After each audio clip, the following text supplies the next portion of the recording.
This is Brad Morton with Morton Design Group, here to present the Amman residence. This is a patio cover addition onto obviously an existing home.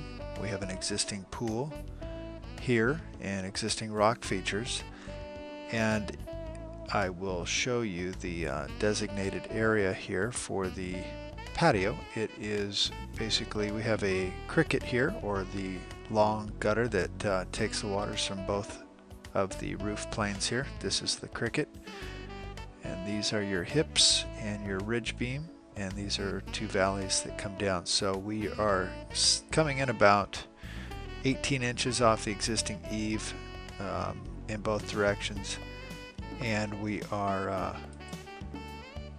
working up, basically working in, and I'll show you a little bit better here at this angle here. So this is an inset here, and we come up, come out, and come down, and then that intersects over here as well. I'll give you a bit of a better look at it.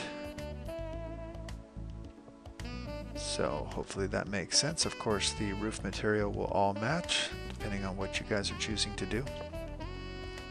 And in this version, I have a fireplace here in the corner that I'll show you in better detail in a moment, and we have a buffet that I'm showing back here with a little bit of a pass-through option here.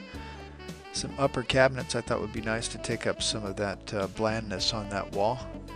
And then here is an exterior column that looks like it's kind of part of the home, and but that'll serve a couple purposes, obviously, to be able to support these beams without cutting into the house here.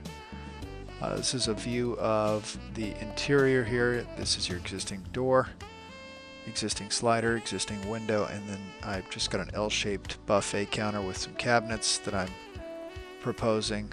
Obviously that's completely optional, but I thought it would be kind of a neat way to take up some of that area.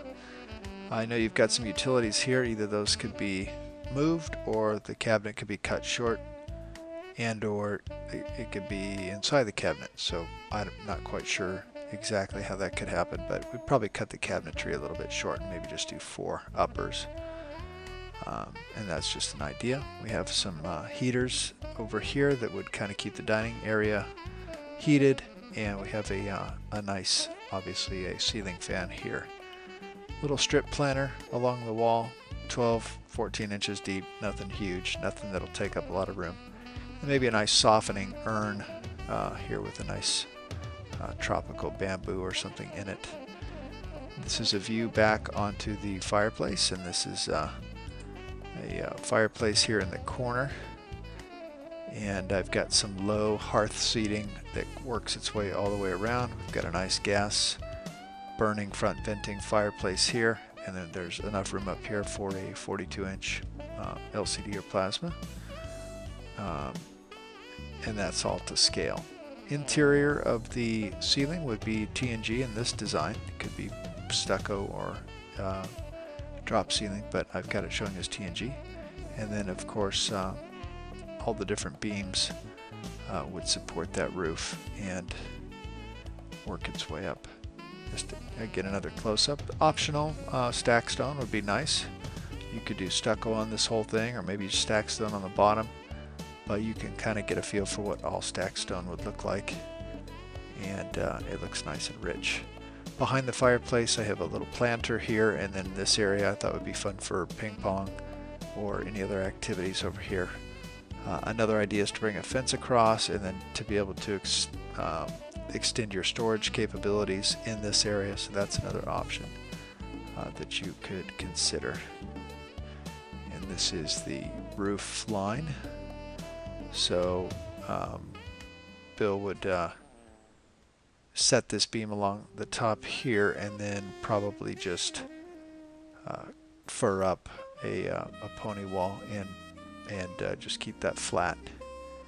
And then the new roof would continue and die into the existing back end space over there. And the flooring in this design is a colored scored concrete that we talked about earlier, in kind of a sand tone with kind of a sand finish. We could go to a paver, which would be something that we could consider.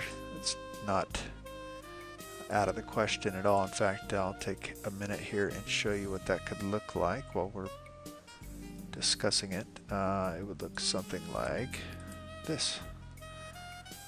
So that would be a paver look. And then if you wanted to go real high end, you could go with a nice travertine look, which would look something like that. And that would be kind of nice. So paver, and then back to the colored scored concrete, which I think works real nicely. So that is my first attempt. Real briefly before I leave, I'll just show you that right here it's a little tight because we want to line up this column here with this column, and we have to set this in a little bit so that this column's not right on the pool. So the egress ingress around here will be a little tight. This right here is a boulder that I am adding, and I'm only adding it so that it adds a little bulk in here as the kids walk across here. This is existing, and I am actually considering that we add a little bit of a boulder here to just extend the width of that walkway a little bit. So that is what I'm doing there, and then just a little planter here, again for some softening effects along the back there. So that's my first attempt at the project. I look forward to your feedback, and have a great day. Thank you.